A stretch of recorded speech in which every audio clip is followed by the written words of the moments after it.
Welcome to the CITI Program's guide on how to demo the CITI Program courses. This guide will provide step-by-step instructions on how to demo available courses for both new and registered accounts. To begin, create a new account at citiprogram.org by clicking on the Register button. Once complete, search for and select Demo from the organization list. To complete registration, follow the steps below. Create login credentials.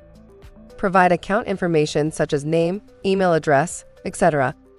Select your continuing education credit preferences and select courses to review. Then use the response-driven questions to select the courses you would like to demo. For registered accounts, log in to your CITI Program account and click on Add Institutional Affiliation from the My Courses page. Then type the name Demo in the search box. After selecting Demo, provide your profile information, then select the courses you would like to demo. Please view our regularly updated CITI Program YouTube channel to demo new and existing webinar content. For more information, visit citiprogram.org.